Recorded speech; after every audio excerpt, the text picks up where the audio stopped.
Porque parece que, eleição após eleição, a história repete o mesmo ciclo: promessas vazias, sorrisos ensaiados, discursos emocionados e, no fim, corrupção, incompetência e traição. Você já parou para pensar por que os piores sempre chegam ao topo? Não é acaso. É estrutura, é sistema, é a lógica perversa de uma máquina que não premia a verdade, premia a manipulação. A democracia moderna, essa que vendem como representação do povo, se tornou na prática um espetáculo de ilusão coletiva. E nesse espetáculo, quem sobrevive não é o mais íntegro, é o mais teatral, não é o mais capaz, é o mais populista. Não é o que pensa no longo prazo, é o que promete o prazer imediato. Friedrich Hayek escreveu em O Caminho da Servidão algo brutalmente verdadeiro. Os piores chegam ao topo porque o sistema favorece aqueles que estão dispostos a usar todos os meios, inclusive os mais imorais, para alcançar o poder. E mais, quanto mais poder o Estado tem sobre a vida dos indivíduos, mais perigoso é que ele esteja nas mãos de gente sem escrúpulos. E aí você entende? Não é que os bons não existem, é que o sistema atual não tem lugar para eles. Vamos pensar com frieza. Imagine um jogo onde você precisa mentir melhor que os outros para ser notado, precisa prometer o que sabe que não vai cumprir, precisa negociar sua alma para ter apoio de partidos, precisa parecer humilde, mas viver de privilégios pagos por quem te sustenta. Esse jogo não seleciona virtude, ele elimina a integridade e recompensa o oportunismo. Marco Aurélio dizia: o valor de um homem se mede por aquilo que ele busca. Mas, na política, os que chegam ao poder raramente buscam o bem comum.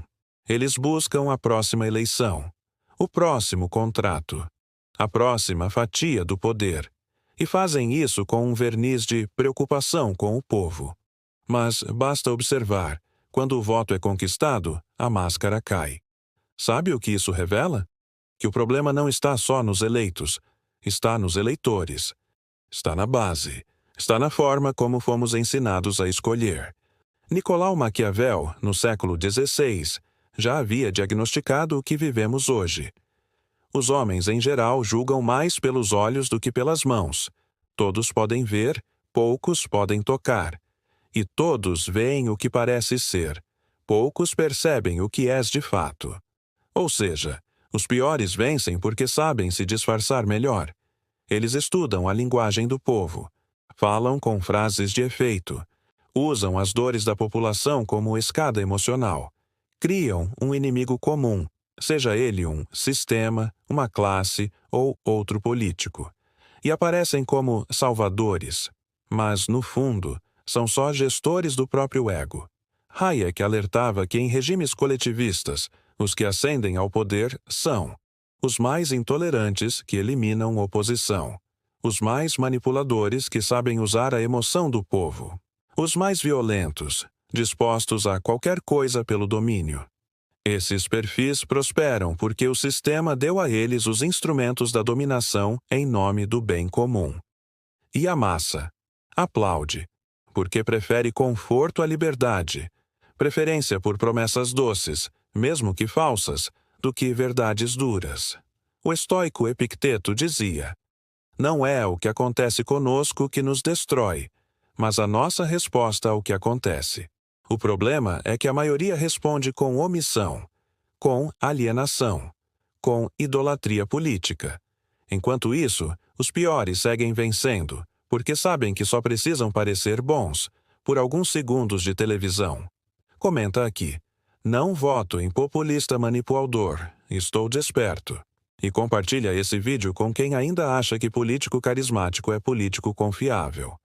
Você pode se revoltar, pode se isolar, pode desistir da política, mas isso não muda nada. Ou você começa a formar consciência real ao seu redor, ou será sempre governado por quem tem menos escrúpulo que você. Isso não significa virar ativista. Significa educar, despertar, questionar. Significa parar de idolatrar político como se fosse salvador. Significa parar de romantizar bandeira, partido ou ideologia. E mais, significa reconstruir a responsabilidade individual. Porque um povo que quer ser tratado como criança sempre vai ter um governo que age como pai opressor. E um povo que aceita ser refém de promessas sempre vai pagar o preço da mentira. Você não vai mudar o país sozinho, mas pode mudar o próprio critério. Pode parar de rir de discurso idiota. Pode parar de se encantar com sorrisos falsos. Pode parar de dar palco para populistas. Você pode e deve entender que governos crescem quando os cidadãos encolhem, e os piores só vencem quando os melhores se calam. Se esse vídeo fez sentido, se inscreve no canal. Aqui não tem idolatria. Aqui tem lucidez. Aqui não aplaudimos salvadores. Aqui despertamos cidadãos. Comenta. Qual foi o momento em que você percebeu que estava sendo enganado? Qual foi o estalo? Qual mentira política te ensinou a abrir os olhos? Nos vemos no próximo vídeo, com menos ilusão, com mais postura, com mais verdade.